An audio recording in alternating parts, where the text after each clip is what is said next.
Electric bikes, are they dangerous? There is no doubt that electric bikes are gaining popularity and are shaping the way we travel, and we couldn't be more excited about it. In many cities today, it is common to see e-bikes running silently in many streets today. It was uncommon only a few years ago to see e-bikes roaming the streets, but they are now becoming more common. Electric bikes are gaining popularity, as they are also becoming more dangerous. I look at when and if electric bikes can become dangerous, what risks they pose, and what ideas can be developed to reduce the hazard and improve safety in this video. So, are e-bikes dangerous? There are certainly risks associated with any activity that involves speed, traffic, pedestrians, and varying road and trail conditions, and electric bikes are no exception. It is comparable to the dangers of regular bikes, in this sense, to ride or be around electric bikes. According to a recent white paper, there is no definitive answer to whether electric bikes are safe or not,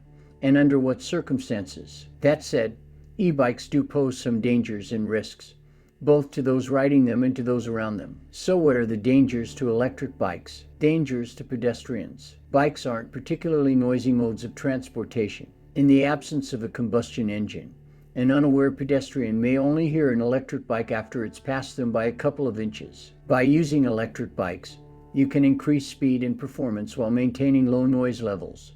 After all, you won't be hearing the rider struggle to get uphill, and some electric bikes have quiet motors. In recent years, this topic has been discussed with regards to all types of electric vehicles, and there have been many solutions discussed. Pedestrians remain unaware of their presence until it's too late due to the lack of noise. Legislators and manufacturers have recognized the need to provide some type of noise to alert pedestrians and animals to possible danger or incoming threat. Be as it may, laws in many places currently don't mandate the use of bells or other noise warning devices. The law currently requires bikes to be fitted with bells when they are sold new, but there is no requirement to keep them on bikes or to use them on the road. The Highway Code merely advises cyclists to be considerate of other road users, especially blind and partially sighted pedestrians. The laws for bells on bikes vary from local to state to local. Despite such varying regulations in this area, this particular threat remains. A recent study suggests that regulations should ensure e-bike vehicle design, infrastructure design, and operations maintain the safety of all road users while promoting innovation. Until it happens, pedestrians should remain ever vigilant for rocket-fast electric bikes, and riders should maintain their speed as much as possible. Of electric bikes, to be cautious around pedestrians and have a bell or other noise signaling device. We need to look at e-bikes and their speed. But before we do, I would appreciate it if you would click the thumbs up button to help me with the YouTube analytics. And if you have any comments, let me know those as well. But let's get back to the video. Electric bikes and speed. The speed of an electric bike can be faster than you can pedal, or at least as fast as you can pedal. Interestingly, however, many studies have found that the average speed between conventional bikes and Class 1 e-bikes is not so different as I expected. In an urban environment, Class 1 and 2 electric bikes are usually faster than traditional bikes by up to 1.9 meters per. It was found that electric bikes in Class 3 were twice as fast, on average, as non-powered bikes. Class 1, 2, and 3 e-bikes. Class 1 has a maximum assisted speed of 20 meters per and pedal assist only. Class 1 has pedal assist only. Maximum assisted speed of 15 meters per in Class 1. Class 2, the maximum assisted speed is 20 meters per with throttle control in the US. Class 3, pedal assist only. Maximum assisted speed 28 meters per with throttle control maximums up to 50 meters per. While electric bikes do not have a ludicrous mode that will skyrocket you through the city streets, they do perform faster compared to standard bicycles. An assessment of the safety of electric bikes summarized in a white paper points to a direct correlation between their higher speeds and the increased probability of crashes by stating errors and conflicts are compounded by speed as shown in naturalistic studies. Class 3 bikes may generate higher speed-related crash risks. Both riders and pedestrians are at risk in this situation, which may often surprise you. As speeds and acceleration increase substantially, so does the risk of serious injury, which has been increasing for e-bike riders over the past decade, according to the same white paper. When you're starting out, Acceleration can be tricky to handle. Once you activate the motor or hit the throttle on an electric vehicle, it can deliver full power and acceleration. It may seem intimidating at first, and getting used to it will take some time. In the beginning,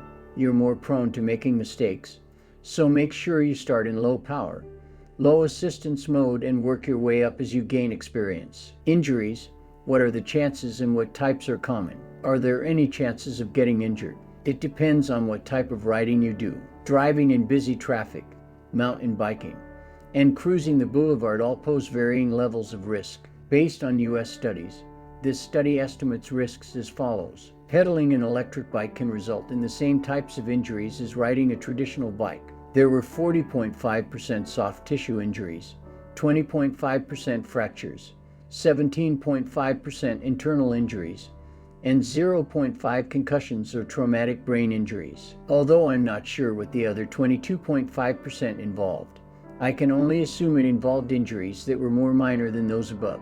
Are there dangers with the battery? As with any piece of technology, your electric bike may stop working at the worst possible time, usually on a rainy day when you're halfway up a hill. Despite the simple mechanics of electric vehicles, still not much simpler than a regular bike, the actual systems that make an electric bike work may be affected by weather, age, or the general quality of the components, especially the battery. Lithium batteries can catch fire in the worst-case scenario, even though that scenario seems unlikely. And it is. There have been times when batteries have erupted in flames, either while people were riding them or while charging. It's scary when lithium batteries catch fire, especially when a high-capacity e-bike battery packs so much energy. That's one of the reasons it's so difficult to take your electric bike on a plane. Considering this could make some people hesitate to get an electric bike, but they shouldn't. Electrical fires are very rare and usually occur because of faulty wiring, people not following basic safety rules, or manufacturer recommendations. By following official recommendations and buying manufacturer-approved replacements, owners of electric bikes can reduce their risk of such an event occurring. It's true that an official battery pack will cost 4 times more than a cheaper alternative from overseas, but it could mean the difference between getting to your destination safely or having your bike explode. In modern designs, practically all lithium-ion battery packs for e-bikes are equipped with a battery management system. Small circuit boards are used to increase safety by preventing them from overheating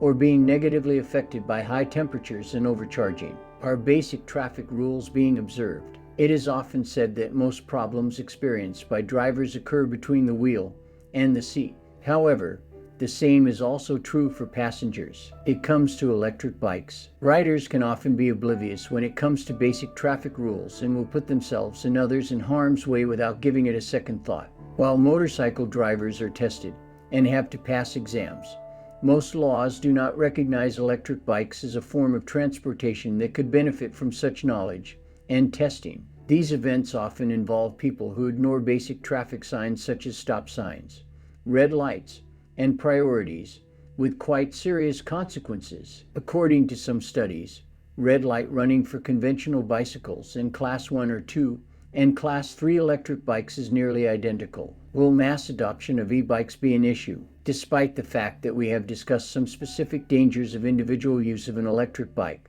mass adoption will most likely result in greater problems. Currently, electric bikes are a minority, and while their adoption is rising fast, they are still rare outside large developed cities. In the next few years, the tendency that is currently observed in small numbers will surely be increasing in number as more people learn about the great benefits and advantages of owning such a simple yet effective mode of transportation.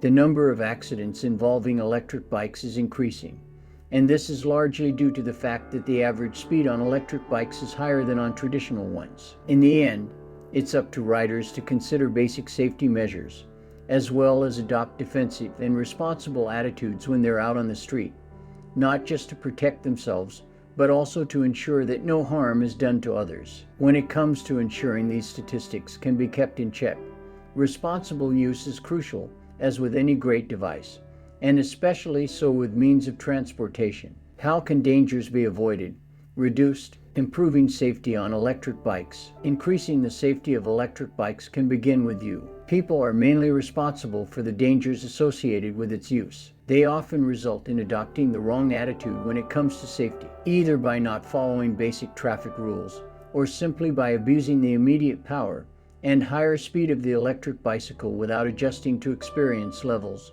or the specifics of the location where you're riding. For riders, it comes down to a few common sense points. Make sure you wear a helmet. The wearing of a helmet is still not a law in many countries and states, which I find surprising. The best way to protect your head is to never engage in any activity that could seriously injure you. Is that a cringe-worthy pun? Ride within your ability and in accordance with the road conditions. Ride in accordance with the road conditions is another common sense strategy. If it's dark, make sure you have high visibility gear and lights. If it is wet, you should slow down and take extra care to avoid slipping. If it's cold and the roads and bike trails are covered in black ice, well, you have to be careful. Riding an e-bike in that type of weather is probably not wise. Your e-bike should be maintained and cared for properly. Tune-ups, replacement of worn tires and brakes, keeping lights and other components in good working order. Proper care and replace batteries with compatible and high-quality parts. Lithium-ion batteries of low quality can pose a hazard of their own. Using quality components from reputable sources is essential for your safety and the safety of everyone around you. All types of batteries can be dangerous if they short-circuit, get too hot, are unbalanced, or are charged at a cold temperature. Using batteries that are not manufacturer approved can jeopardize your safety when it comes to maintenance. Conclusion: purchasing an electric bike and joining the thousands of other riders can be a great way to increase your mobility and contribute to the environment. They are a versatile mode of transportation, able to be used in many different situations, and can often be more comfortable and faster than a regular bike. We will surely see an increase in the number of electric bikes on city streets. Even though they have their risks and dangers, they are comparable to traditional bikes, especially when comparing lower speed Class 1 and 2 e-bikes. When you ride with care and attention, you will improve your safety and the safety of everyone else on the road. I encourage your comments and suggestions about what you feel concerning the growth of e-bikes. If you enjoy the subject, please subscribe to my channel and click on the bell to be notified when I post a new video. Hope to meet you on the trail.